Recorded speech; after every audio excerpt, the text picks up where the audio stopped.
We are awakening together. This is our weekly gathering we hold online. For more information, visit our website, awakening-together.org. We'd love to see you there. Thank you, Marisol. Thank you, everyone. And in truth, I could have just sat here and listened to that music for an hour. That was fabulous. Thank you, Marisol.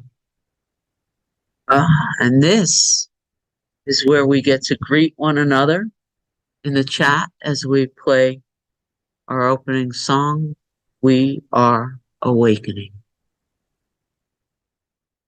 I was laughing. I looked and I saw that Shauna was greeting us from Indiana. And I'm looking up going, Shauna's in Indiana? But it looks a lot like Jacqueline.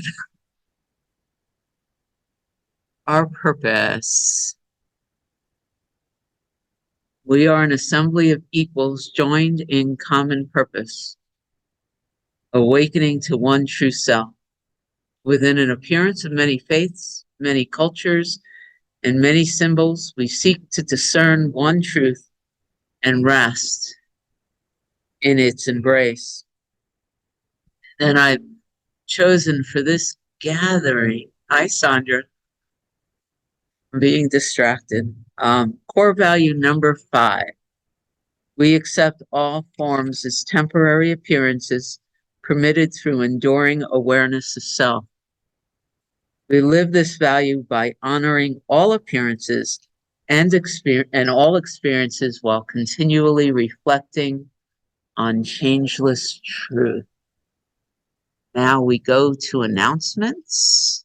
It's going like this, so I'm going to assume it's back to me. And we're going to play a song in just a moment. But first, just wanted to say thank you for being here. Love us very much. I could have labeled today's gathering following your yes. Isn't this an amazing view? 2017, I said I was going to make 2018 the year of the miracle, right? Someone led me to Lisa Natoli. 6 months later, I was working for the Teachers of God Foundation. A very short time after that, I was sitting in a class with Jacqueline. And I remember like yesterday, she was teaching journaling, right? And something inside of me just exploded. And I said yes and sent an email and started talking to Jacqueline.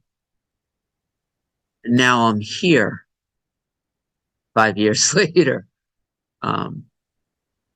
in what would be easily described as paradise, surrounded by love,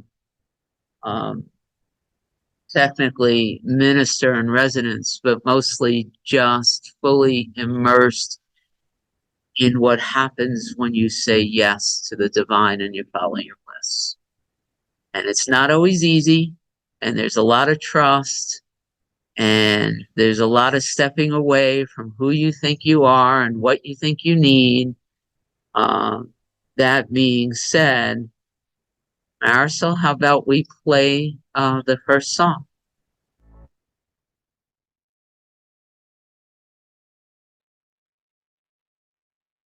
Right. So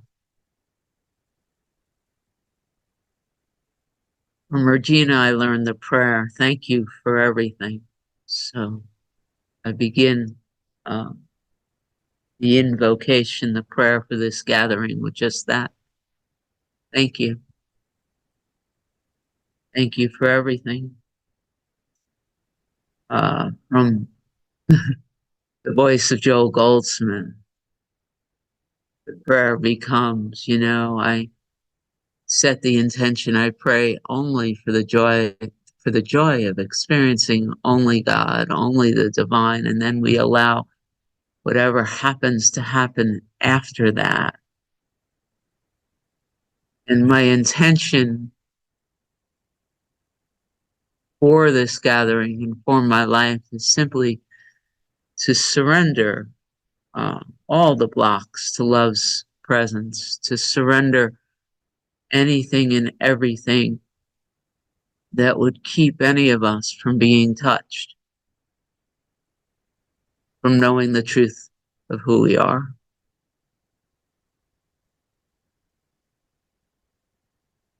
Today's reading comes as a gift from a member of this community. I've heard Brother Lawrence mentioned off and on over the years, but I never gave it a second thought. But somehow, my friend Sue sent me an audio from Rupert Spira, and when Rupert Spira started to quote Brother Lawrence, something inside just lit up. And I walked away from Rupert for a while and just started sinking into the simple words, the clear pointing. For those that don't know, Brother Lawrence served as a cook in a monastery in the 1600s. He was a cripple. His sciatic nerve was damaged in a battle. And for something going on 4 decades, he quietly served God in a kitchen, cooking. He never wanted his words to be published. And yet, in all the years since, people refer to him over and over and over again. It's simply this: give everything to God until God is all there is. Yeah. And so I am so very, very blessed and grateful that Jai has agreed to read for us today these words that come to us from Brother Lawrence. It's all yours, Jai. Good morning, beloveds. As Cyndi mentioned, I'll be reading the 4th conversation from the Practice of the Presence of God, which is a book of collected teachings from Brother Lawrence, 17th century Carmelite monk. Brother Lawrence spoke with great openness of heart concerning his manner of going to God. He told me that all consists in one hearty renunciation of everything, which we are sensible does not lead to God. We might accustom ourselves to a continual conversation with him with freedom and simplicity. We need only to recognize God intimately present with us and address ourselves to him every moment. We need to beg his assistance for knowing his will in things doubtful and for rightly performing those which we plainly see he requires of us, offering them to him before we do them and giving him thanks when we have completed them. In our conversation with God, we should also engage in praising, adoring, and loving him incessantly for his infinite goodness and perfection. Without being discouraged on account of our sins, we should pray for his grace with a perfect confidence as relying upon the infinite merits of our Lord. Brother Lawrence said that God never failed offering us his grace at each action. It never failed except when Brother Lawrence's thoughts had wandered from a sense of God's presence, or he forgot to ask his assistance. He said that God always gave us light in our doubts when he had no other design but to please him. Our sanctification did not depend upon changing our works. Instead, it depended on doing that for God's sake, which we commonly do for our own. He thought it was lamentable to see how many people mistook the means for the end, addicting themselves to certain works which they performed very imperfectly by reason of their human or selfish regards. The most excellent method he had found for going to God was that of doing our common business without any view of pleasing men, but purely for the love of God. Brother Lawrence felt it was a great delusion to think that times of prayer ought to differ from other times. We are as strictly obliged to adhere to God by action in the time of action as by prayer in its season. His own prayer was nothing else but a sense of the presence of God, his soul being, at that time, insensible to everything but divine love. When the appointed times of prayer were past, he found no difference, because he still continued with God, praising and blessing him with all his might. Thus he passed his life in continual joy. Brother Lawrence said we ought, once and for all, heartily put our whole trust in God and make a total surrender of ourselves to him, secure that he would not deceive us. We ought not weary of doing little things for the love of God, who regards not the greatness of the work, but the love with which it is performed. We should not wonder if, in the beginning, we often failed in our endeavors, but that at last we should gain a habit which will naturally produce its acts in us without our care and to our exceedingly great delight. The whole substance of religion was faith, hope, and charity. In the practice of these, we became united to the will of God. Everything else is indifferent and to be used as a means that we may arrive at our end and then be swallowed up by faith and charity. All things are possible to him who believes. They are less difficult to him who hopes. They are more easy to him who loves, and still more easy to him who perseveres in the practice of these three virtues. The end we ought to propose to ourselves is to become, in this life, the most perfect worshipers of God we can possibly be, and as we hope to be, through all eternity. Being questioned by one of his own community, to whom he was obliged to open himself, by what means he had attained such a habitual sense of God, Brother Lawrence told him that since his first coming to the monastery, he considered God as the end of all his thoughts and desires, as the mark to which they should tend and in which they should terminate. He noted that, in the beginning of his novitiate, he spent the hours appointed for private prayer in thinking of God so as to convince his mind and impress deeply upon his heart the divine experience. He did this by devout sentiments and submission to the lights of faith, rather than by studying reasonings and elaborate meditations. By this short and sure method, he exercised himself to the knowledge and love of God, resolving to use his utmost endeavor to live in a continual sense of his presence, and if possible, never to forget him more. When he had thus, in prayer, filled his mind with great sentiments of that infinite being, he went to his work, appointed in the kitchen, for he was then cook for the community. There, having first considered severally the things his office required, and when and how each thing was to be done, he spent all the intervals of his time, both before and after work, in prayer. When he began his business, he said to God with a filial trust in him, "Oh, my God, since thou art with me, and I must now, in obedience to thy commands, apply my mind to these outward things, I beseech thee to grant me the grace to continue in thy presence, and to this end do thou prosper with me in thy assistance. Receive all my works and possess all my affections.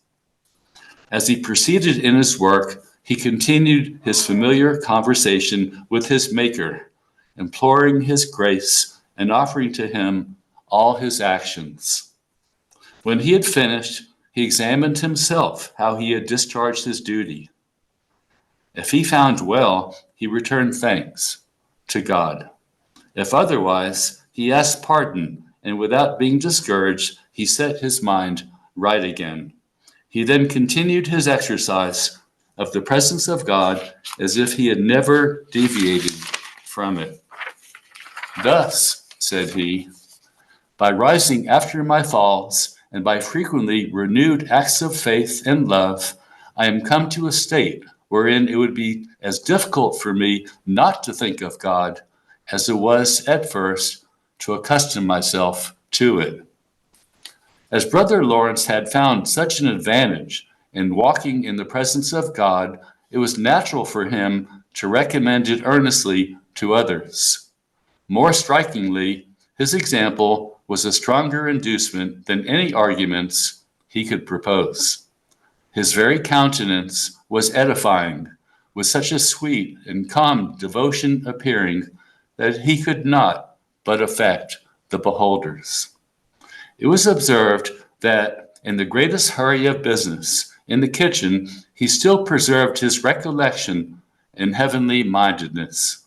He was never hasty, nor loitering, but did each thing in its season with an even, uninterrupted composure and tranquility of spirit. The time of business, said he, does not, with me, differ from the time of prayer. In the noise and clutter of my kitchen, while several persons are at the same time calling for different things, I possess God in as great tranquility as if I were on my knees at the Blessed Supper. Thank you for this opportunity to be of service. Thank you, John. Thank you, John.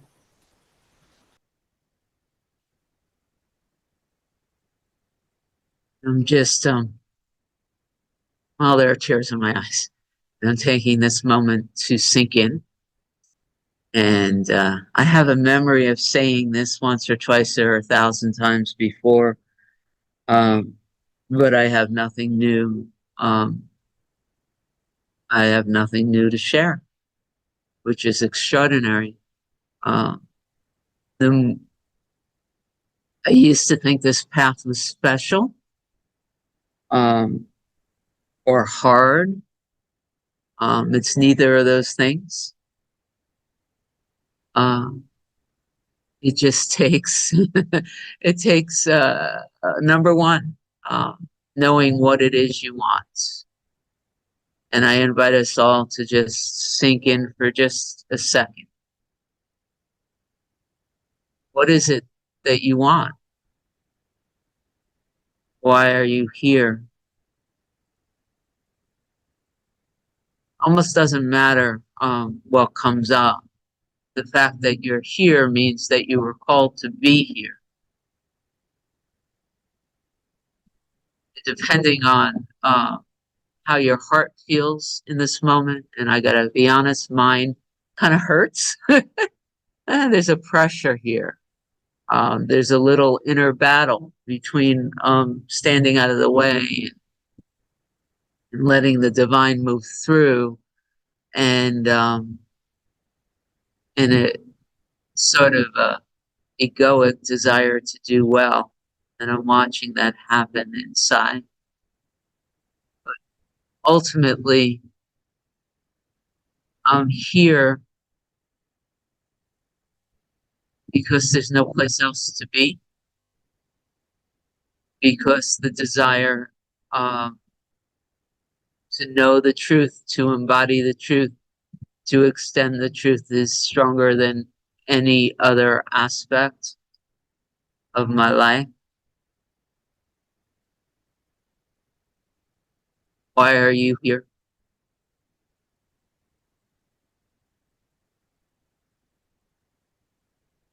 Brother Lawrence, for me, is teaching the same thing I hear in the words of all the teachers that light me up. Number one being that there is only truth, there is only God, and there is only love, right? And accepting that,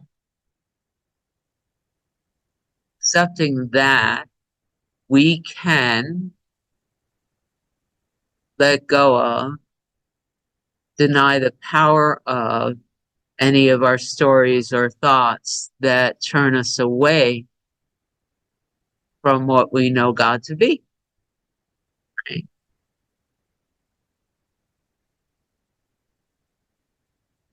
And we can use everything to bring more and more God into our life in any given moment as we choose. My current spiritual aspiration, the closest way I can put it in words, is to use everything in life, right, to awaken to the truth. And I apologize to those who have heard this story before, but I am going to tell the banana story because it's a great example. You know, I was invited down here to be minister in residence. I still don't exactly know what that means, other than the fact that I am here. I've been ordained, and I get to stand in witness and hold presence and fall in love with people that that have taught me more than I can put in words.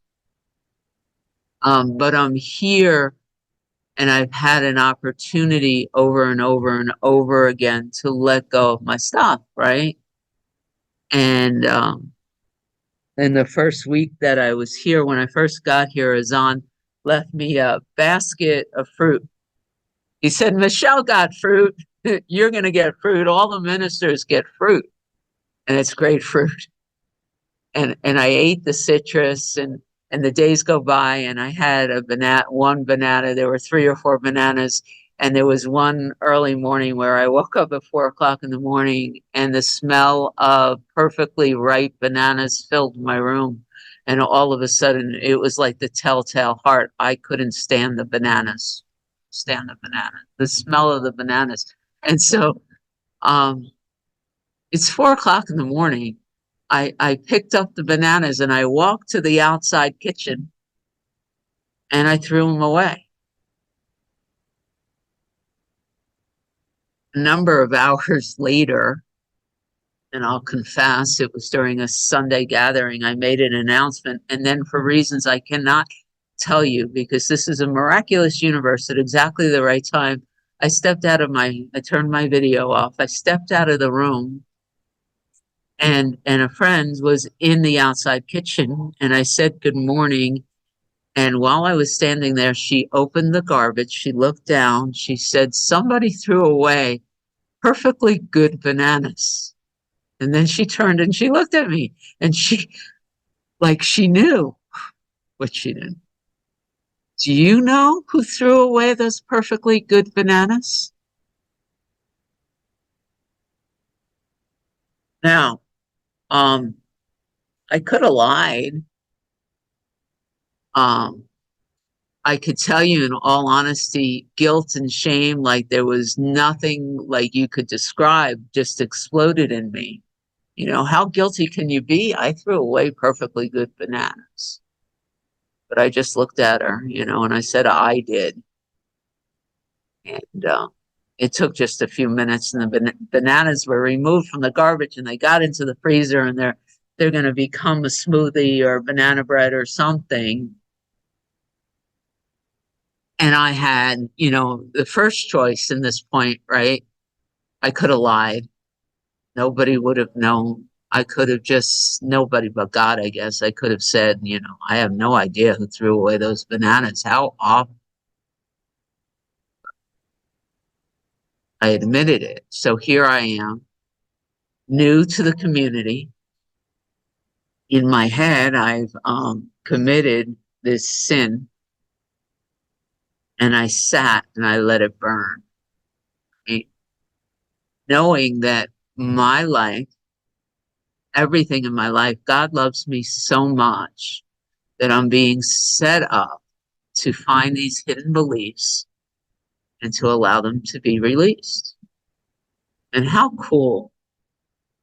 And even though it hurt, it really hurt for a while. It doesn't hurt now, by the way, which is really very cool. Even though it like hurt and I knew I was guilty and I knew I should be ashamed of myself. I also, is that crazy? Like 4 o'clock in the morning, something woke me up. And all of a sudden, the smell of bananas was making me sick. And then 4.5 hours later, like I'm in a trance, I step out of the room just to walk into that experience. As these things happen to you that you can't explain, and then the shame and the guilt, like that's me, erupts, and I have another choice. And because of the commitment to this work, I knew that well, for those of us that are, of course, students, right? We know we can claim our innocence. And I sat and I claimed my innocence. And I watched the shame and the guilt turn into a great story. So, everything in our life, right, occurs as an opportunity for us to rise in vibration and to learn the truth of who we are. There's a period after that. We can continually turn around and choose. That's number one. Number two, Brother Lawrence, he was a little forthcoming when he said, I think he used the word lamentable to notice how the humans around them keep forgetting why they do what they do. Why do we keep our house clean? Why do we do the best we can in our job? Why do we want more friends? Why do we want relationships? Why do we want physical health? Brother Lawrence suggests that when we surrender it all to God, that God can take care of all of it. And in some of his other writings, he said, make me miserable, God, so I could give that to you too. It doesn't matter. But over and over and over again, he states that when everything is for the one thing, all I experience is bliss.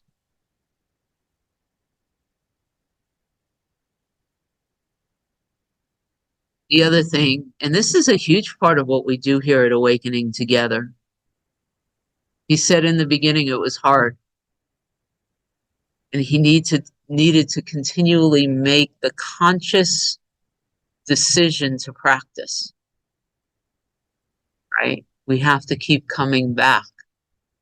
We do the best we can do. And in the moment we notice that we've walked away from the one thing, we're back in presence. But he said we practice.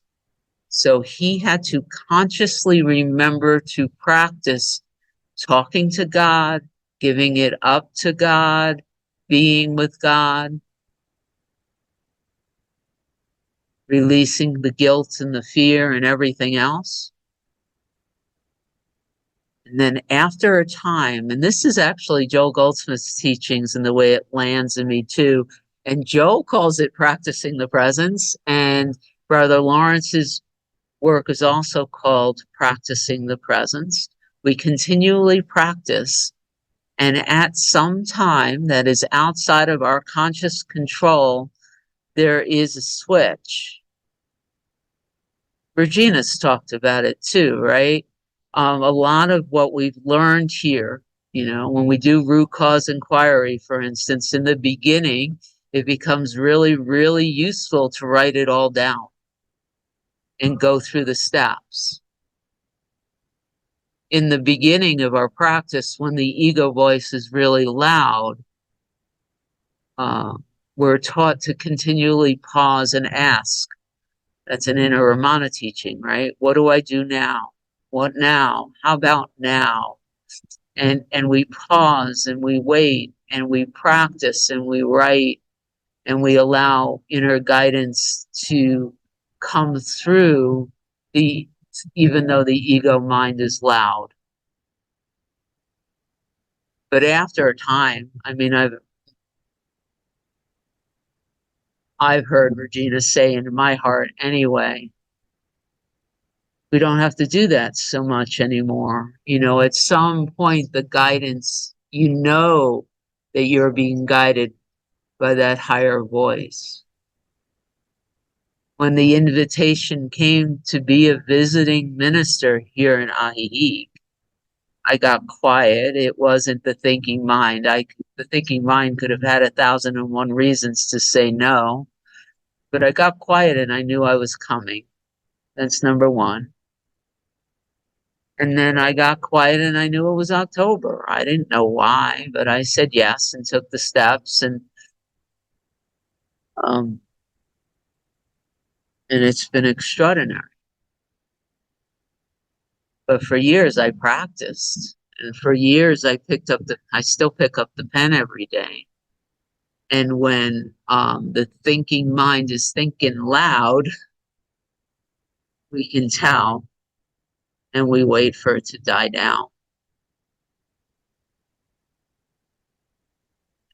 So it takes practice.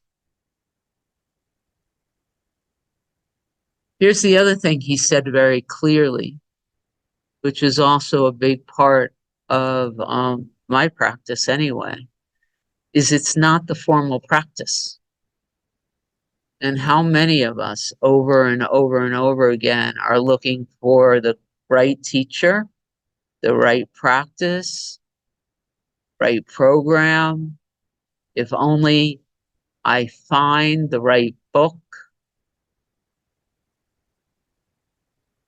He stated in this writing quite clearly that it got to the point in his life that it didn't matter, right? That there was no difference between his formal prayer life and everything else. He didn't even feel the difference after a moment. And in all honesty, and with all humbleness, more and more of my life experience is the same. And I often wonder, why would I want something other than the joy of experiencing only God? What is it that your ego mind thinks that it can do better than God? Every once in a while, that the fear comes up again. Somehow I am unworthy of God's love.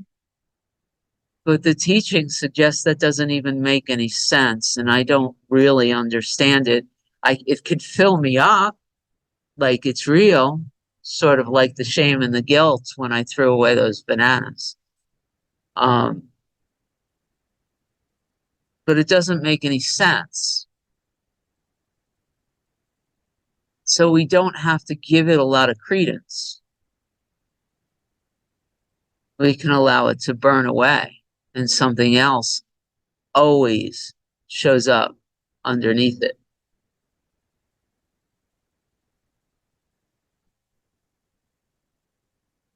God is all there is. Everything we've ever studied says, right? Whether we're course students or non-dual students, or we listen to this channeling or study this teacher, and you find in your system right here, right now, of any of the teachers that we spend time with that says anything other than all that there is in truth is God loves the Supreme Brahman, that we can claim our innocence. So everything that feels something other than that, it's a misperception. It's not true. Now it feels true because we've been believing it a long time, because it's in the collective of the human consciousness.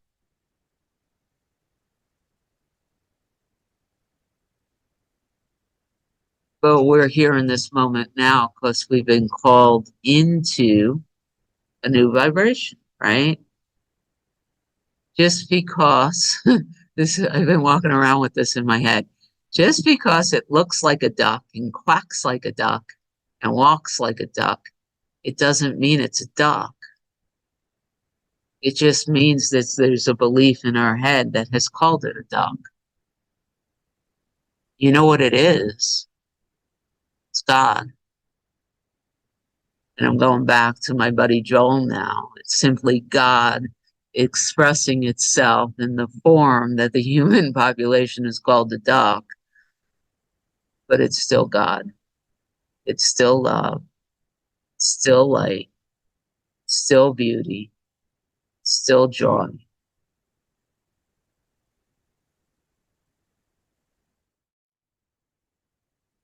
If you sink into your space right now and allow the first miracle, just allow yourself to remember a circumstance that your thinking mind can't explain, that has accompanied you on your path. And what's really fun, thanks, Melissa. What's really fun is that I'm sitting and I know and love everyone here. Like we have a joining, a connection, and in almost every circumstance, I know your miracle stories, or at least I know some of them. So I know that what brought you into this moment is outside of your conscious mind, your conscious understanding. And what's very cool is that Brother Lawrence and Joel Goldsmith and Rupert Spira, Course in Miracles, all of these teachings, when you look, they clearly state that the truth is outside of your conscious ability to understand. But that doesn't keep us from resting in it, from appreciating it, from experiencing it.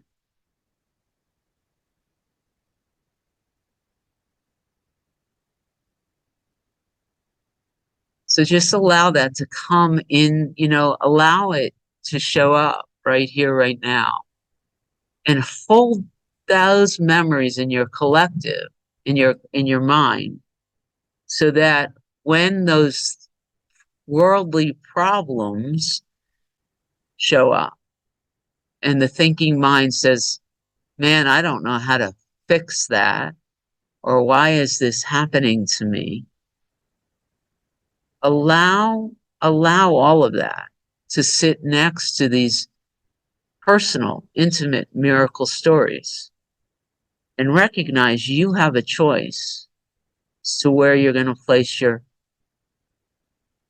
consciousness, your believing attention. And as you rest back into the choice to accept that you are not the exception to the clear teaching,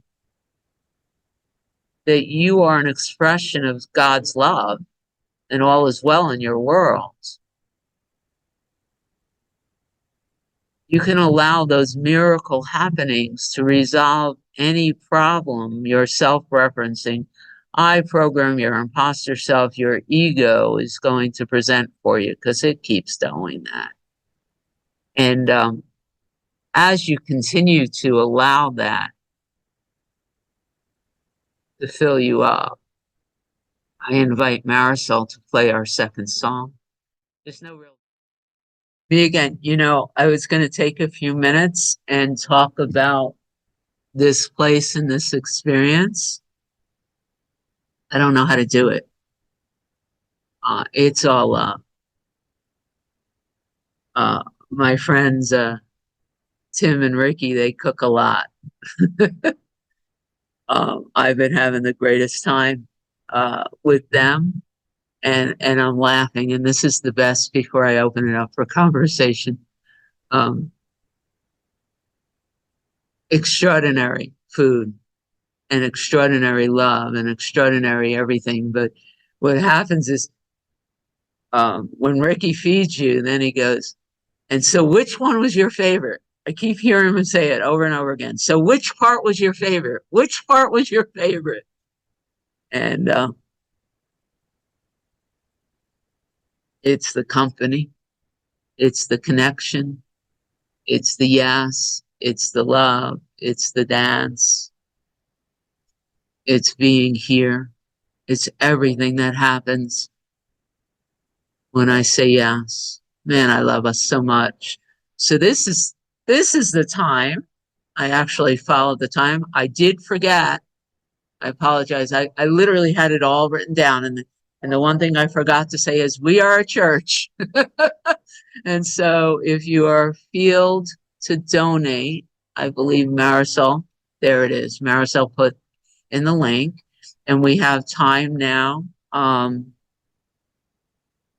for anything anyone wants to share. All you have to do is sort of raise your hand, and there's Michelle. Do you know the view, Michelle? Do you recognize it? I love that view.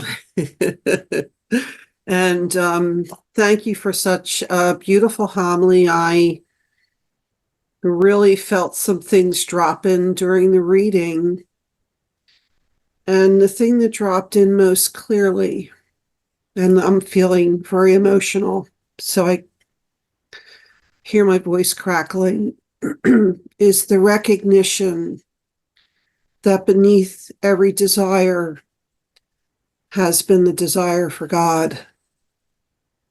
Beneath every single life desire ultimately has been my desire for God. And I just didn't recognize it, that what I've always been longing for is feeling at one with God through every single desire that's expressed in this lifetime. So I just wanted to thank you for being part of what orchestrated itself this morning to give me the opportunity to see that God is all I've ever wanted. Thank you, Michelle. Love us. You know, the other thing that's in this reading, and that I've experienced while I was here, is in the humblest way possible. And this is a teaching that I've received from Joel Goldsmith as well. A lot of similarities. Is that we never need to teach or heal or fix or help anyone else. The best way we can be of service to God is, in the words of Ramana Maharshi, you know, um, do everything for our own self-realization. As we commit to desiring only God and letting everything else go and our vibration rises, the world just simply changes. There's nobody or anybody outside of us that needs our help.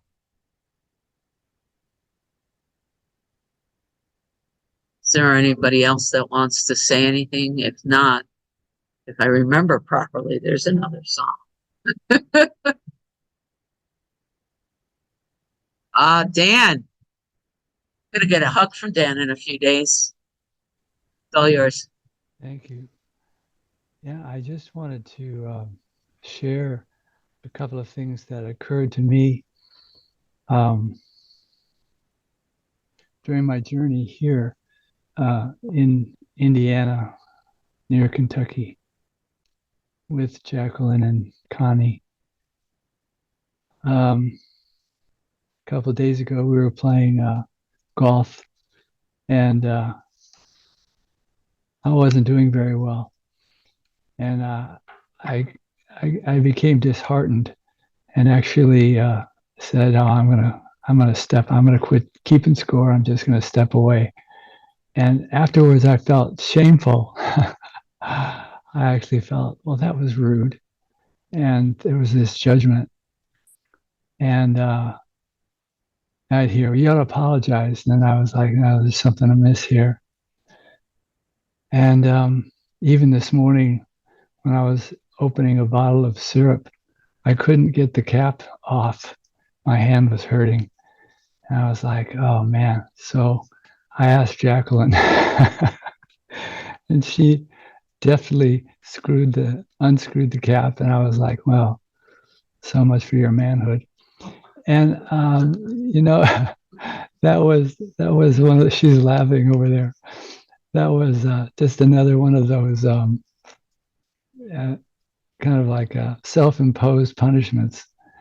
And I realized as you were talking, Cyndi, that there is nothing that's not God. And the only thing that makes me suffer is my resistance to that truth.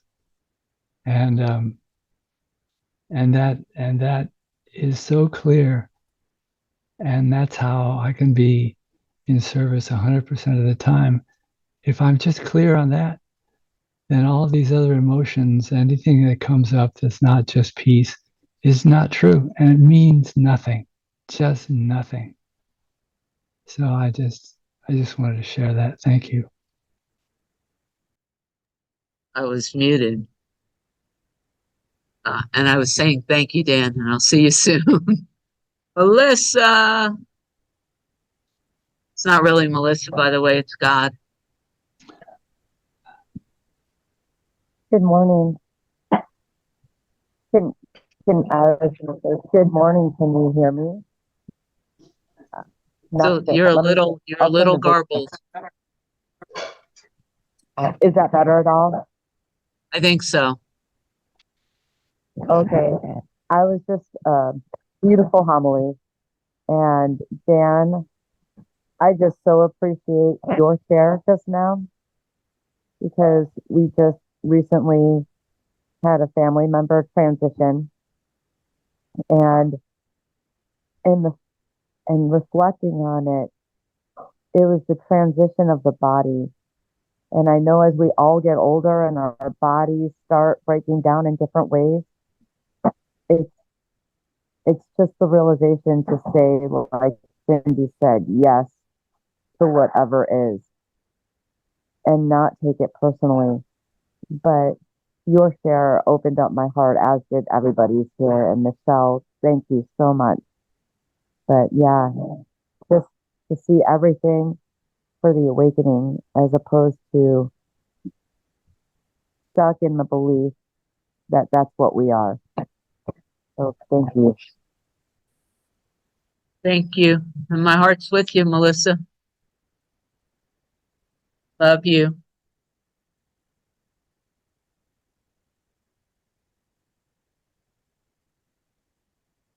One more share while the recording's on, or do we go to the third song? It's funny, I don't remember what it is. I guess, Marisol, you probably know what it is, right? All righty. Well, I love us. Thank you for being here. And Marisol, I think we called that done. You've been watching our online gathering. It happens weekly on Sundays at 10:15 a.m. Eastern Time. To join us live in the sanctuary, visit our website, awakening-together.org. You'll want to click on Online Sanctuary in the main menu, and then in the drop-down menu, look for How to Enter the Sanctuary. Right there at the top of the page is a clickable link. We'd love to see you in the sanctuary and join with you in fellowship. Thank you again for watching. Also, please know that if you'd like to stay connected via the Awakening Together channel here on YouTube, you can subscribe and hit the bell for more notifications. We hope to see you in the sanctuary.